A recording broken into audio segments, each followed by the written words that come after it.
बातों का सिलसिला आगे बढ़ाते हुए आज हम चर्चा करेंगे गोचर और अभी हाल ही में हुए जुपिटर के गोचर में। जो जुपिटर का गोचर कैंसर राशि के अंदर हुआ है, कर्क राशि के अंदर हुआ है, तो इसका प्रभाव हम सब पे कैसे पड़ेगा, देश विदेश में क्या क्या बदलाव आएंगे, यही सारे डिस्कशन को आगे बढ़ाते हुए हमारे साथ जुड़ चुके हैं योगेश दत्त ओझा सर।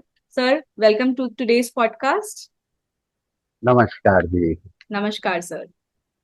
सर, सबसे पहले हम जानना चाहेंगे गोचर क्या होता है। जिन भी लोगों को गोचर के बारे में आइडिया नहीं है, आप प्लीज बताइए हमारे व्यूअर्स के लिए। देखिए, होता क्या है कि हमारी पृथ्वी को हमने केंद्र माना है और नौ ग्रह हमारे, जैसे सूर्य, चंद्रमा, बृहस्पति, शुक्र, बुध, मंगल और राहु और केतु। ठीक है। आपके जन्म समय की जो कुंडली बनती है वह भचक्र के अंदर, मतलब ये जो सारे ग्रह ब्रह्मांड में घूम रहे हैं, उन ग्रहों की जो स्थिति आपके जन्म के समय होती है, वो स्थिति आपकी जन्म कुंडली होती है। ओके। और हर ग्रह सूर्य के चक्कर लगाता है। जी। सिर्फ चंद्रमा पृथ्वी के चक्कर लगाता है। जी। ठीक है ना। तो हर ग्रह की डेली स्थिति परिवर्तन होती है। चंद्रमा पृथ्वी के 2.25 दिन में एक राशि में परिक्रमा लगाता है। ओके। ठीक है। तो हम्म। वही पूरा अगर हम 2.25 दिन को कैलकुलेट करें तो जी। 28-29 दिन हमारी पृथ्वी के पूरा संपूर्ण चक्कर लगाने में लगा देता है। ओके। ठीक। ऐसे ही गुरु देवगुरु बृहस्पति पूरे 12 वर्ष लगाते हैं, 12 से 13 वर्ष के बीच के अंदर परिक्रमा लगाते हैं। ठीक है। ठीक है। शनिदेव एक राशि में 2.5 वर्ष परिक्रमा करते हैं। अच्छा। ठीक है। जी। तो ऐसे ही 12 राशियों में 2.5 वर्ष मिलाएंगे। हम्म। ठीक है। तो वो 18 वर्ष के लगभग, 18 से 19 वर्ष के लगभग, क्योंकि कुछ कई बार इनकी गति तेज हो जाती है, कभी कम हो जाती है। इस वजह से कुछ दिन आगे पीछे बढ़ जाते हैं। बिल्कुल। ठीक है। तो गोचर के समय में जो जिस समय पृथ्वी की कौन सी स्थिति में है, हम्म। हमने रेखांश और अक्षांश में पृथ्वी को कई भागों में बांटा है ओके। और उन भागों में बांटकर 12 राशियों में उसको स्थापित किया है। ठीक है। ठीक है। अब वो किसी ग्रह का कर्क राशि में होता है, किसी का फिर कर्क से सिंह राशि में होगा, मकर राशि में, मतलब हर राशि में हम्म। मेष, वृष, मिथुन, कर्क, सिंह, कन्या, तुला, वृश्चिक, धनु, मकर, कुंभ और मीन, ये 12 की 12 राशियों में अपना उसका चक्र मानते हैं पूरा का पूरा। ठीक ठीक है। है। तो मेष राशि का अलग प्रभाव पड़ता है, वृषभ राशि का अलग प्रभाव पड़ता है, मिथुन राशि का अलग प्रभाव पड़ता है, कर्क राशि का अलग प्रभाव पड़ता है। कर्क राशि को गुरु के लिए हमने उच्च की राशि को माना है। ठीक है। ओके। ठीक है सर। कर्क राशि में गुरु अपनी उच्चस्थ स्थिति में होते हैं, और वही उसके अपोजिट सापेक्ष देखें तो उसके सप्तम भाव में मकर राशि होती है, वहां पर वो वही नीच के हो जाते हैं। ठीक है। ठीक है। ओके। सूर्य के बिल्कुल सानिध्य में आ जाते हैं तो अस्त हो जाते हैं। कुछ हम्म। पर्टिकुलर डिग्री में ही वो अस्त कहलाते हैं, अच्छा। हमेशा अस्त नहीं होते हैं। हम्म। कुछ पर्टिकुलर डिग्री में ही सूर्य के सानिध्य में आएंगे तो अस्त होंगे। ठीक है। ऐसे ही जब कोई तेज गति का ग्रह उनके पास से निकल रहा हो और वो धीमी गति से चलने वाले ग्रह हैं, तो वो वक्रत्व काल नजर आता है उनका। मतलब वो पीछे की तरफ चलते हुए, जैसे समझिएगा कोई तेजी की गति से कार चलने वाली है और आप किसी धीमी गति के वाहन पे चल रहे हो, तो आपको क्या, वो तेज गति में बैठे वाले व्यक्ति को क्या लगेगा कि वो पड़ोस वाला पीछे जा रहा हाँ। है ना।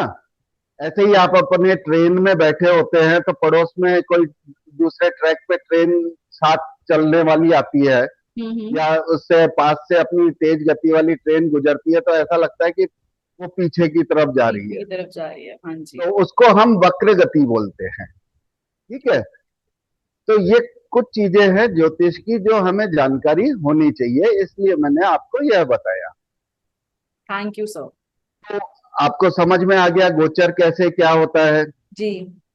जो जिस चाल से चल रहा है ग्रह वो उसी चाल से चल रहा है, मगर उसकी आज की स्थिति परिस्थिति क्या है वो गोचर कहलाती है। ठीक है। ठीक है। आपका जन्म हुआ था मान लीजिए 92 में बर्थ हुआ आपका, तो 92 में जो आपके उस समय के वो जन्म के समय ग्रहों की जो स्थिति थी, जी। वो तो आपकी स्थिति कुंडली प्रदर्शित करेगी। ठीक है। अब ग्रहों का जो गोचर है वो आज की स्थिति में जो ग्रह जिस चाल में चल रहे हैं जहां पर है, वो आपकी स्थिति को गोचर स्थिति बताता है। ठीक है। तो ठीक। ग्रहों का प्रभाव आपके गोचर का भी प्रभाव पड़ता है ठीक है सर। कि हर ग्रह का हर उसका अपना अलग अलग प्रभाव होता है। किस हम्म। राशि पे क्या प्रभाव आता है और कैसे प्रभाव आता है वो देखने योग्य बात। अच्छा सर, ठीक है। आपने जैसे बताया अभी कि गुरु जो है वो कर्क राशि में सबसे उच्च का माना जाता है, तो क्या इसका मतलब ये है कि उसकी वजह से सिर्फ हर जगह पॉजिटिव इम्पैक्ट होगा या नेगेटिव भी हो सकता है? देखिए, देवगुरु बृहस्पति को हमने वैसे सबसे पॉजिटिव ग्रह माना है, जी। मगर अतिचारी भी होते हैं। मतलब वो खराब भी होते हैं और अच्छे भी होते हैं। ओके। सिक्के के दोनों पहलू हैं। आप चित भी ले लो पट भी ले लो, सिक्के दोनों तरीके से हैं। तो हर ग्रह के शुभ गुणधर्म भी होते हैं और अशुभ गुणधर्म भी होते हैं, मगर गुरु के 99% शुभ गुण धर्म होते हैं। ठीक है। देव गुरु बृहस्पति जहां पर बैठते हैं हम्म। वहां पर चिंताएं प्रदान करते हैं। समझ गए आप बात को? चिंता। हाँ, उस भाव से संबंधित चिंताएं जरूर प्रदान करेंगे। और जहां देखते हैं, मतलब गुरु जहां पर देखते हैं, जिस भाव पर उनकी दृष्टि पड़ती है वहां पर बहुत अच्छा करते हैं। अच्छा, तो हर किसी की राशि में उनका प्रभाव अलग पड़ेगा? हाँ, जैसे आज मैं आपको चंद्र लग्न से, मतलब आपका जहां पे चंद्रमा बैठा है उस लग्न से गुरु का क्या प्रभाव रहेगा वह प्रभाव समझाने का पूरा प्रयास करूंगा। ठीक है सर। ओके। ठीक है। मैं सूर्य लग्न से नहीं बताऊंगा, चंद्र लग्न से बताऊंगा, है ना। अच्छा, तो जो भी देख रहे हैं, सूर्य लग्न का मतलब हुआ यहाँ पे सन साइन, एंड चंद्र लग्न का मतलब हुआ मून साइन। तो अगर आप भी इससे पॉडकास्ट से रिलेट करना चाहते हैं तो आप अपना मून साइन को पकड़ के सर की बात को समझिएगा। जी सर। हाँ, वैसे लग्न से भी, सूर्य से भी और चंद्रमा से, तीनों प्रकार से कुंडली को देखा जाता है और उसको बताया जाता है। जी सर। ठीक है। हम्म। अब जैसे मेष राशि है, हाँ जी। मेष राशि में चंद्रमा को हम लग्न मान लेते हैं, तो मेष राशि 1 नंबर की राशि हुई। जी। तो वहां 9 नंबर भाग्य स्थान का स्वामी होगा, और हम्म। द्वादश भाव का जो मीन राशि है, हम्म। धनु राशि और मीन राशि, नवम और द्वादश भाव का स्वामी होकर हम्म। वह चतुर्थ भाव में गोचर करेगा। ठीक है। तो चंद्रमा जहां बैठता है वहां पर चिंताएं प्रदान करता है। ठीक है। तो हम्म। माता से संबंधित उस व्यक्ति को चिंताएं बहुत ज्यादा लगेंगी। ठीक है। अच्छा। हम्म। और लग्जरी से संबंधित, जैसे प्रॉपर्टी हो गई, अपने गाड़ी वाहन, ये सब हम्म। चीजें हो गई, इनसे संबंधित की चिंताएं लग जाएंगी कि मैं अच्छा। कब खरीदूं, कैसे खरीदूं, क्या खरीदूं। ठीक है। मेष राशि पे अभी शनि की 6.5 का भी प्रभाव चल रहा है। हम्म। तो यह वर्ष उनके लिए बहुत अच्छा नहीं बोल सकता हूं। ठीक है ना।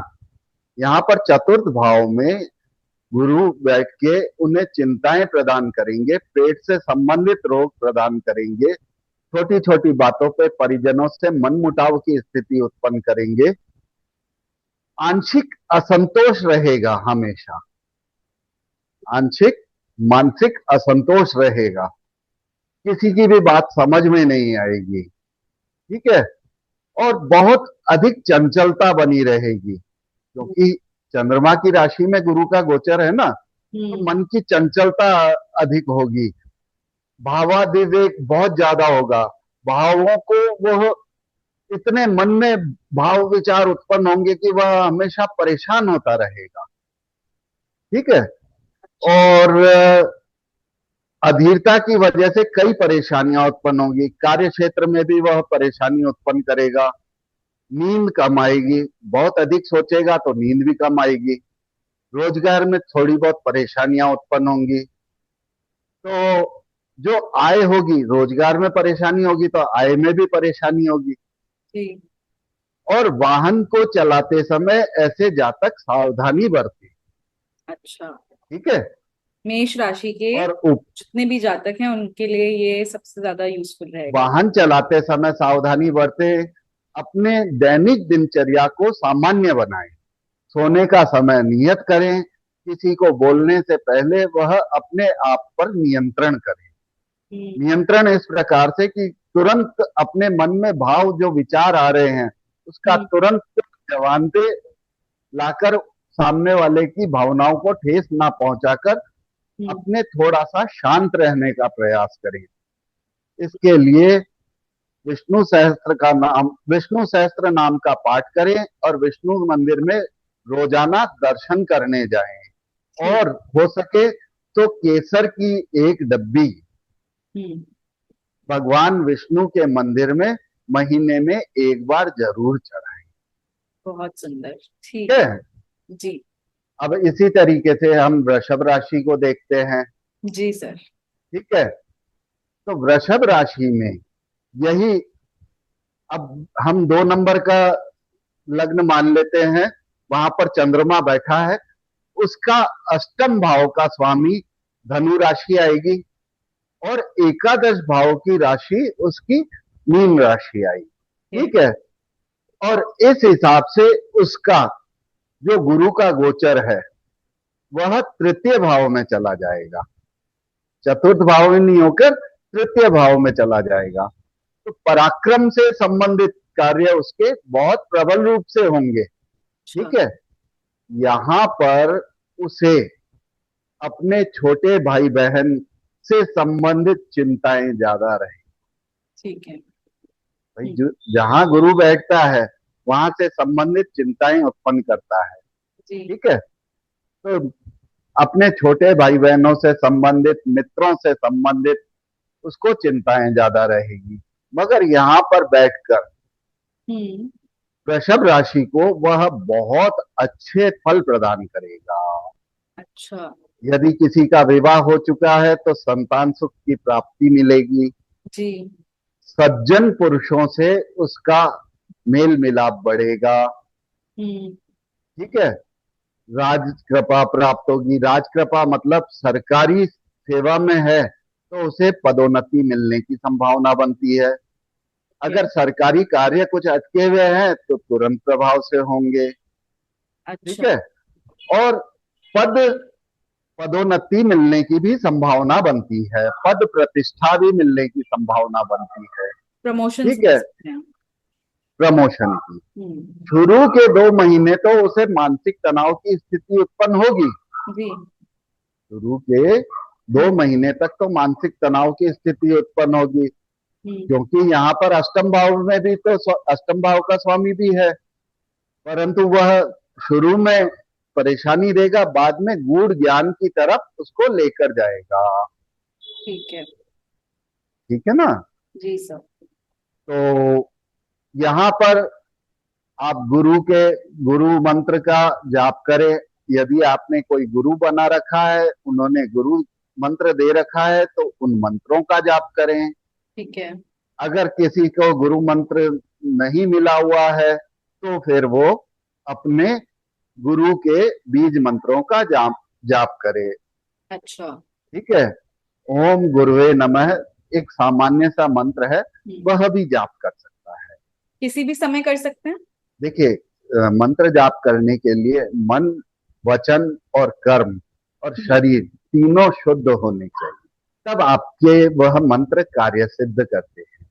मन से भी शुद्ध होना चाहिए, कर्म से भी शुद्ध होना चाहिए, शरीर से भी शुद्ध होना चाहिए, जी। वचन से भी शुद्ध होना चाहिए। तो ऐसे समय के लिए मन शुद्ध कब रहता है? जब सोकर उठता है, मन शांत रहता है, शांत उस रहता है। समय स्नान करे और फिर वह अपना ध्यान करे, कोई परेशानी नहीं। ठीक है सर। इसके लिए वह हल्दी की माला या मनके की माला भी गले में डाल सकता है। ठीक है ठीक सर। है, क्योंकि एकादश भाव का स्वामी होकर वह लाभ की स्थिति उत्पन्न करेगा। ठीक है। जी सर, अगली राशि क्या कौन सी है सर? मिथुन राशि होगी। हम्म। मिथुन राशि में गुरु जो होंगे वो सप्तम भाव के स्वामी हो जाएंगे और अच्छा। दशम भाव के स्वामी हो जाएंगे। ठीक है, हम्म, यहाँ द्वितीय भाव से गोचर करेंगे। ठीक तो है। ऐसे में क्या होगा? ऐसे व्यक्ति को परिवार से संबंधित चिंताएं ज्यादा बनी रहेंगी, परिवार के प्रति उसकी जिम्मेदारियां बढ़ेंगी। हम्म। ठीक है, ऐसे व्यक्ति को वाक सिद्धि योग भी मिलता है, मतलब जो कह दे वह सत्य भी होगा। अरे वाह। समझे बात को? तो उन्हें तो सब कुछ अच्छा ही बोलना चाहिए।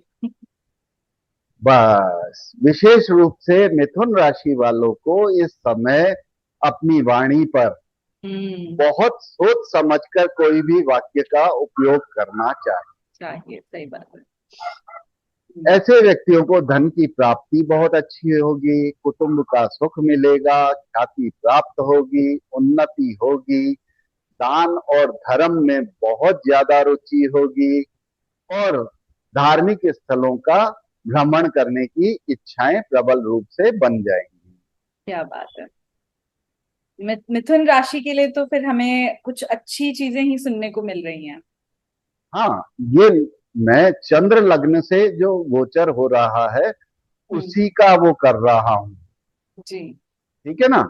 जी सर। आप इसको अपनी चंद्र राशि, जो आपके नक्षत्र के अनुसार जो चंद्र राशि बनती है उसके अनुसार ही आपको प्रिडिक्शन बता रहा हूं।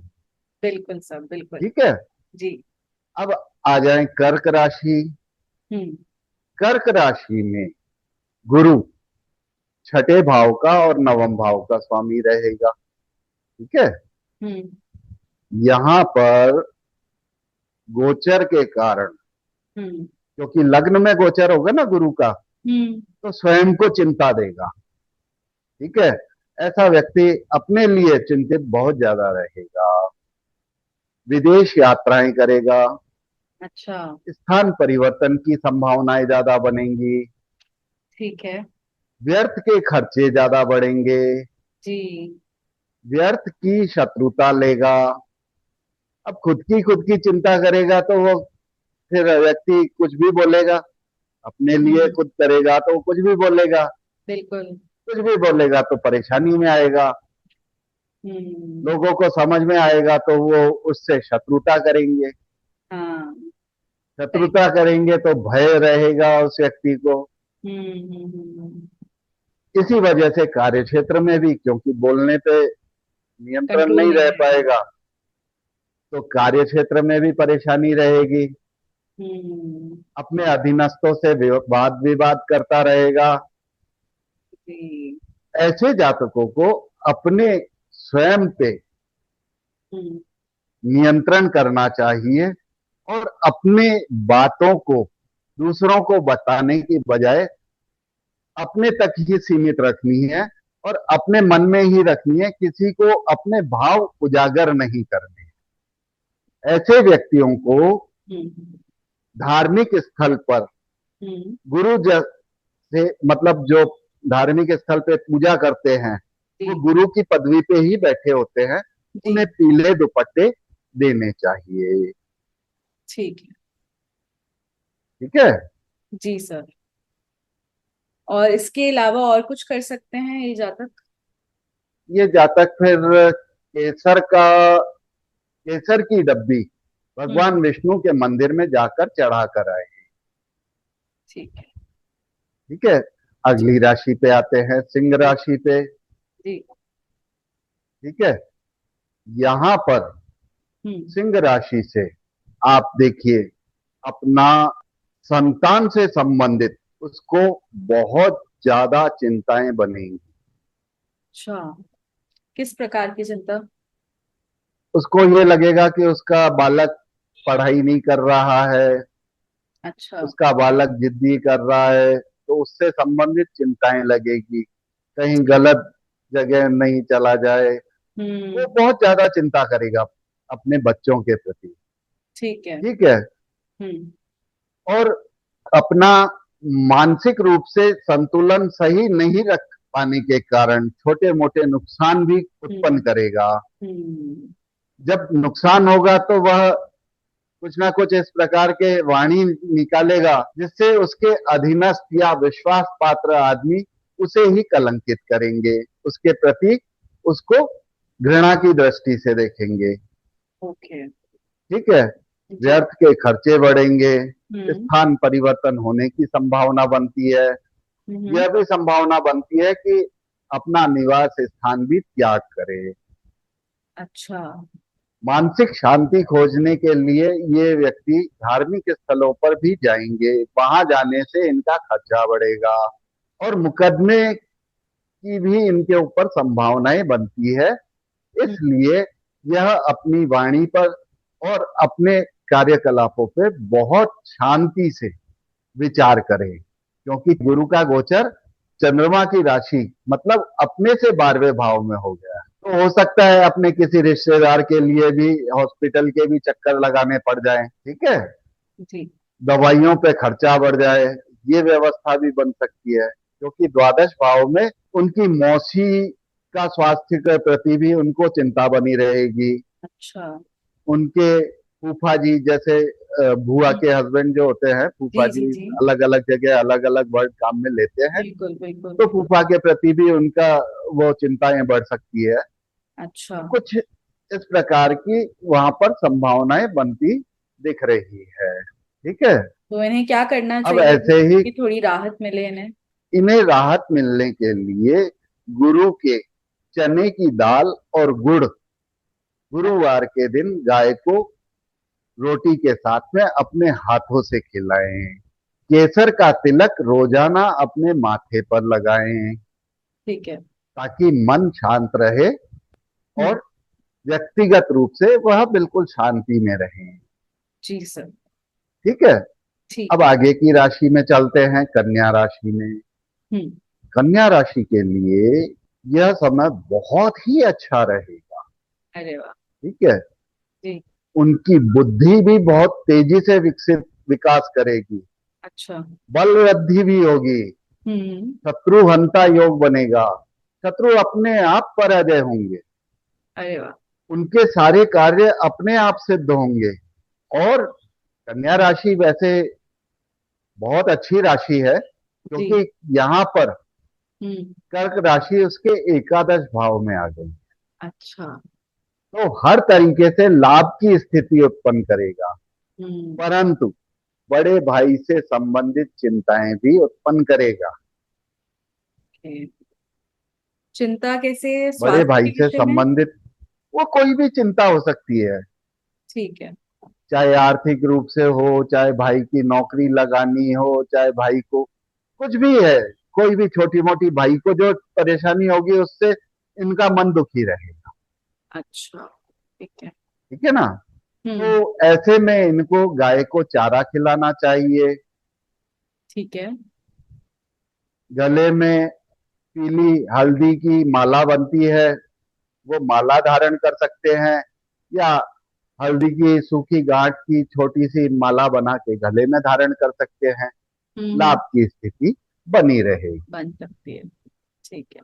और गाय को जो चारा खिलाने का आप बोल रहे हैं वो कौन से दिन करना चाहिए कन्या राशि वालों को? वो गुरुवार के दिन करना चाहिए। ठीक है।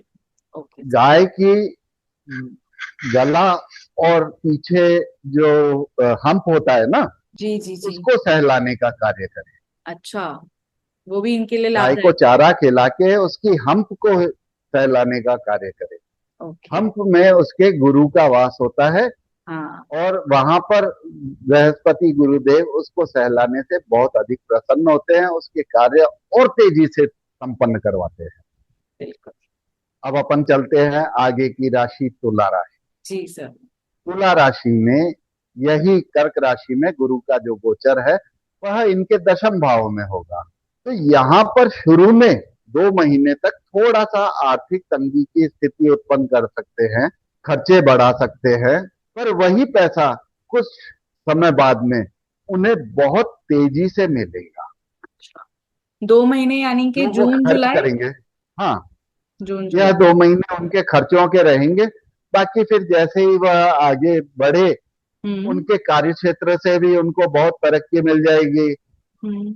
उनको बहुत सफलता मिलेगी। यहाँ पर देखने योग्य बात यह है कि मतलब दशम भाव में जी। सूर्य वो गुरु बैठेंगे, जी। तो सप्तम दृष्टि चतुर्थ भाव पे देंगे। हम्म।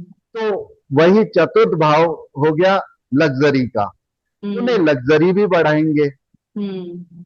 तो जब खर्चे व्यर्थ के बढ़ेंगे, मतलब लग्जरी बढ़ाने के लिए कार गाड़ी वगैरह खरीद सकते हैं, मकान खरीद सकते हैं, हम्म। उनमें इन्वेस्टमेंट करेंगे तो थोड़ा सा आर्थिक तंगी की भी स्थिति उत्पन्न होगी, जी जी जी। मगर वो जल्दी से मैनेज भी हो जाएगी। अच्छा। धार्मिक स्थलों का भ्रमण करेंगे, हम्म। माता से बहुत अधिक प्रेम मिलेगा, ख्याति की प्राप्ति होगी, नए वाहन या चल अचल संपत्ति बनाएंगे। क्या बात है। ठीक है, यह तुला राशि वालों के लिए है। ठीक है, इनको भी गाय को हरा चारा खिलाएं, हम्म। और गले में हल्दी की माला का धारण करें। ठीक है। गुरुवार के दिन पीले वस्त्रों का धारण करें। यदि अच्छा। संभव हो तो एक पीला रुमाल हम्म। गुरुवार के दिन कन्या राशि वाले और तुला राशि वाले हमेशा रखें। ठीक है। ठीक है, जी, इससे गुरु की कृपा, जो उनकी पॉजिटिव इम्पैक्ट है, वो उनके ऊपर बने वो रहेंगे। ज्यादा बढ़ जाएगी। वृश्चिक राशि इसकी अगली राशि, तुला हम्म। के बाद में वृश्चिक राशि है। जी। वृश्चिक राशि में जो कर्क राशि पड़ेगी उसके नवम भाव में कर्क राशि पड़ेगी, जो अच्छा। भाग्य का भाव है। हम्म। अब यहाँ पर इसको पिता से संबंधित चिंताएं प्रदान करेगा। अच्छा। यहाँ पर पिता से संबंधित पारिवारिक, मतलब जो पूर्वज है हम्म। उनके प्रति चिंताएं प्रदान करेगा। मगर उसके लिए भी यह गोचर बहुत भाग्यशाली है, कैसे? उसके लिए पराक्रम बढ़ाने वाला है, क्योंकि सप्तम दृष्टि तृतीय भाव पे पड़ेगी, हम्म। तो पराक्रम की वृद्धि करेगा। अच्छा। पराक्रम की बहुत अधिक वृद्धि करेगा। हम्म। करियर में की दृष्टि से इनका समय बहुत अच्छा है। ओके। ठीक है, जी। कार्य क्षेत्र में प्रगति मिलेगी, हम्म। आर्थिक स्थिति में भौतिक सुख सारे मिलेंगे, पूर्ण रूप से शुभाशुभ वर्ष रहेगा, अच्छा। भौतिक सुखों की पूर्ण प्राप्ति होगी, और लोगों पर प्रभाव बहुत अच्छा रहेगा, हम्म। साहस की मात्रा बहुत ज्यादा रहेगी, क्या? संतान की शिक्षा के लिए यह वर्ष बहुत अच्छा रहेगा। क्या बात है। वृश्चिक राशि वालों को धार्मिक पुस्तकें, ग्रंथ, हम्म। यह मंदिर में देने का कार्य करना चाहिए। किसी भी मंदिर में क्योंकि दे सकते हैं? वृश्चिक, हाँ, किसी भी मंदिर में दें। धार्मिक ग्रंथों का जितना वो बांटेंगे उतना उनके लिए प्रभाव बहुत अच्छा रहेगा। क्योंकि वृश्चिक जो राशि हो गई, लग्न हो गया, चंद्र लग्न बन गया, उसका द्वादश भाव धनु राशि है। अच्छा। इसलिए उन्हें धार्मिक पुस्तकों का हमेशा मंदिरों में चढ़ाते रहना चाहिए। गुरुवार के दिन वह चढ़ाते रहे तो उनके लिए बहुत अच्छा रहेगा। ठीक है, जी सर। हम बात कर रहे हैं धनु राशि पर, क्योंकि चंद्र लग्न धनु राशि में है। जी। तो लग्नेश गुरु हम्म। और चतुर्थेश हम्म। होकर वो बैठेंगे अपने अष्टम भाव में। अच्छा। ओके। ठीक है, हम्म। क्योंकि गोचर उनका हो गया अष्टम भाव में। ठीक है। तो अष्टम भाव में होने की वजह से ऐसे जातकों को अध्यात्म की तरफ रुचि ज्यादा बढ़ेगी। अच्छा, ठीक है। अध्यात्म की तरफ रुचि कब बढ़ेगी? हम्म। जब समाज से परेशान होंगे, घर परिवार से परेशान होंगे, तभी अध्यात्म की तरफ जाएगा। बिल्कुल। वाणी में कठोरता आएगी। हम्म। परंतु गुरु की सप्तम दृष्टि द्वितीय भाव में होने की वजह से वाणी को किसी भी तरीके से नियंत्रित कर लेंगे। ओके। मगर कई बार ऐसी स्थितियां उत्पन्न होगी हम्म। जिसकी वजह से छोटी मोटी समस्याएं उनको वाणी से ही उत्पन्न होंगी। उनमें इतनी विल पावर होगी कि अपने द्वारा ही उत्पन्न समस्याओं को स्वयं ही हल आसानी से निकाल लेंगे। अच्छा। शेयर मार्केट में सट्टे हम्म। में पैसा संभाल के लगाएं, शेयर मार्केट में, ठीक है। क्योंकि वहां पर संभाल के लगाना इसलिए जरूरी है क्योंकि वहां उनको नुकसान की संभावना बहुत ज्यादा बनती है। कोई भी निवेश करने से पहले बहुत सावधानी बरतें। हम्म। अपने से बड़े पद वालों का सम्मान करें, मतलब अपने जो उच्चस्थ अधिकारी हैं हम्म। उनका किसी भी बात का जवाब नहीं दें, व्यर्थ का वार्तालाप नहीं करें। ठीक है। व्यर्थ का वार्तालाप करने से उन्हें नुकसान हो सकता है। ठीक है। अग्नि दोष से बचें। अच्छा। अग्नि से भय की भी संभावना बनती है। हम्म। ठीक है। हम्म। जो अभी आपको सुनने में आ रहा होगा अग्निकांड हो रहे हैं, जी जी जी। वो हाल ही में अग्नि काफी भय भी होने। काफी ज्यादा आ रहा है, हाल ही में काफी न्यूज पे भी दिखा रहे हैं। तो अग्नि भय की संभावनाएं भी बनती है। अग्नि भय से बचें। ठीक है। चोरों से सावधानी रखें। अच्छा। ठीक है। उनका सामान भी कहीं ना कहीं इधर उधर हो सकता है। हम्म। इसलिए दान नहीं होंगे यहाँ पर, क्योंकि लग्नेश चंद्र लग्न गुरु हो गया है, इसलिए हम्म। दान नहीं कर सकते। यहाँ पर वह अपनी श्रद्धा अनुसार गुरु तुल्य व्यक्ति का जितना सेवा करेंगे हम्म। उतना ही उन पर गुरु का प्रभाव पॉजिटिव रहेगा। समझ ओके। गए? जी। गुरु के बीज मंत्रों का भी जाप कर सकते हैं। ओम हम्म। गुरुवे नमः का जाप करें, वो भी बहुत ठीक है। बढ़िया रहेगा। हम्म। ठीक है। जी जी जी। अपने ताऊ जी, जैसे ताऊ जी बड़े पिताजी को बोलते हैं, पिताजी के जी जी। बड़े भाई को बोलते हैं, जो पिताजी से बड़ी उम्र के हैं उनके प्रति उनकी चिंताएं बनने की संभावना ज्यादा बनती ओके। है। ठीक है।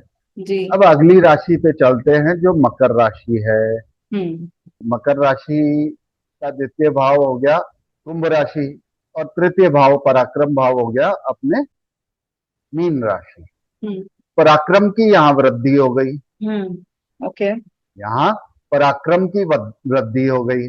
और वही 12वां भाव उनका हम्म। एकादश भाव, यानी मीन राशि जो पड़ेगी वो एकादश भाव में पड़ेगी, हम्म। तो वही लाभ की स्थिति उत्पन्न कराएगा। हम्म। तो यह जो वर्ष है उसमें सप्तम भाव में गोचर कर रहा है, तो पत्नी से बहुत अधिक लाभ दिलवाएगा। अच्छा। पत्नी से संबंधित चिंताएं भी देगा। हम्म। ठीक है।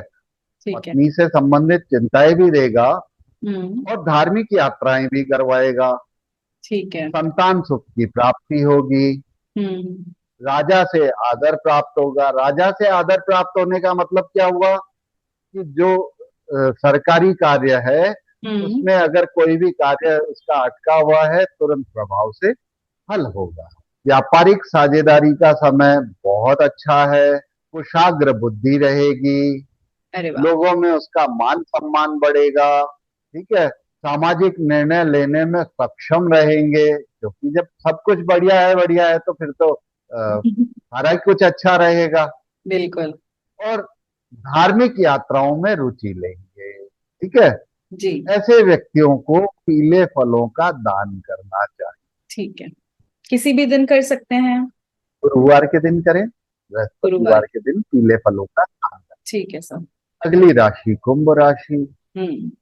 अभी आपने विशेष रूप से सुना होगा कि काफी बुजुर्गों का एक्सीडेंट हो रहा है। जी। उसमें अधिकतर आपको कुंभ राशि वाले बुजुर्ग ही। इसका कोई एस्ट्रोलॉजिकल सिग्निफिकेंस है? ही समझा रहा हूँ।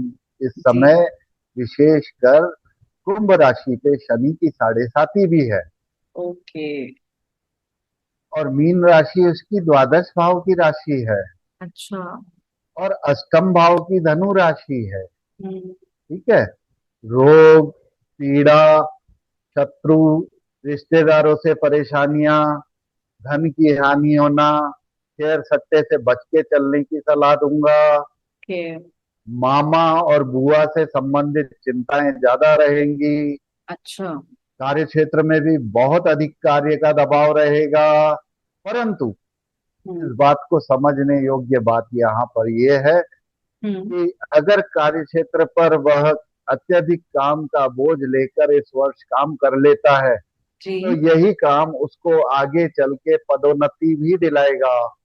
वाह। विकास, करियर के विकास में उसको बहुत ज्यादा आगे बढ़ोतरी करने को सुनिश्चितता प्रदान करेगा।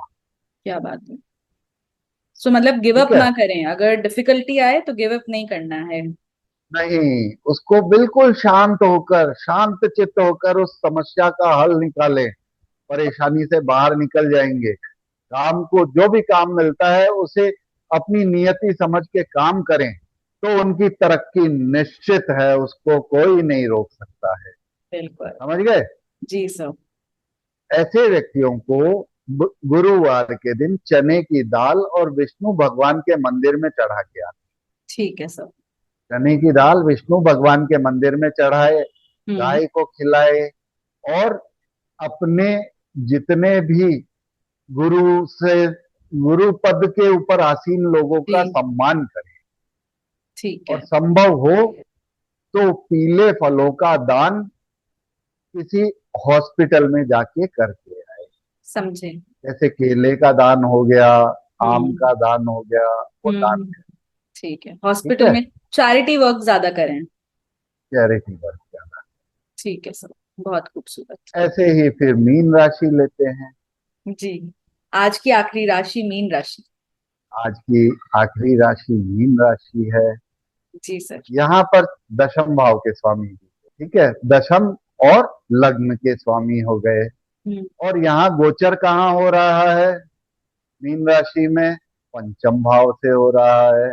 तो पंचम भाव से हो रहा है तो यहाँ पर पुत्र प्राप्ति की संभावनाएं ज्यादा बनती है। जिनका विवाह हो चुका है उनको पुत्र प्राप्ति की संभावनाएं बढ़ रही है। अच्छा। और पुत्र से संबंधित, अगर जिनके पुत्र हैं, हम्म। उनको पुत्र बहुत ज्यादा फायदा पहुंचाएंगे। ओके। ठीक है। सज्जन व्यक्तियों से मिलान होगा। हम्म। अधूरी इच्छाएं पूरी होगी। ज्ञान को नई ऊंचाइयों पर लेकर जाएंगे। हम्म।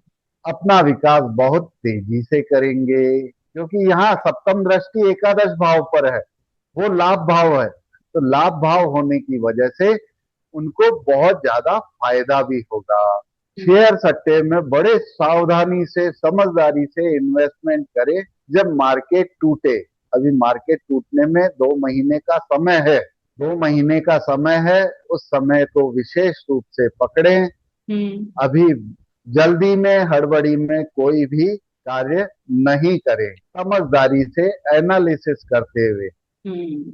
विश्लेषण करते हुए, उसको देखते हुए काम को करें, तो इनको अवश्य लाभ होगा, और बहुत अच्छा लाभ होगा जो भविष्य में बहुत काम।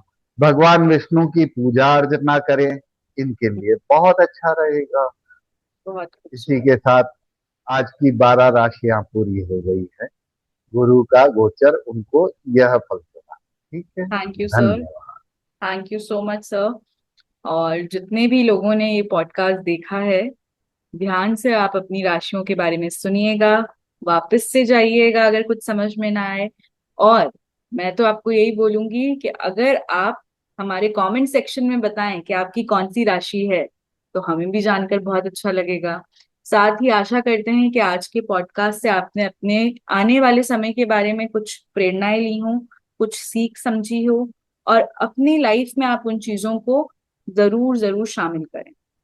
अगर आपको वाणी शांत रखने का के बारे में बोला जा रहा है, तो एक लॉजिक है उसके पीछे, एक एस्ट्रोलॉजिकल लॉजिक चल रहा है, तो उस पे भी ध्यान दें। और जैसा सर ने बोला है, रेमेडीज आप कर सकते हैं, बहुत इजी बेसिक रेमेडीज हैं, चैरिटी वर्क है, थोड़ा सा टाइम निकाल के करेंगे तो आपको बहुत अच्छा फील होगा। इसी के साथ मैं सर आपका बहुत बहुत धन्यवाद प्रकट करना चाहती हूँ। Thank you so much. धन्यवाद। और हम लोग जल्द ही मिलेंगे एक अद्भुत पॉडकास्ट के साथ फिर से। सर हमारे साथ ये ऐसी ही ज्ञान की बातें साझा करते जाएंगे। और आशा करते हैं कि आज के पॉडकास्ट से आप सबको बहुत बहुत लाभ प्राप्त होगा। और जुड़े रहिए हमारे साथ। Thank you. मैं हूं तनिष्क रायजादा और आप सुन रहे थे एस्ट्रो प्रोफाउंड कॉन्वर्सेशंस। मिलते हैं जल्दी।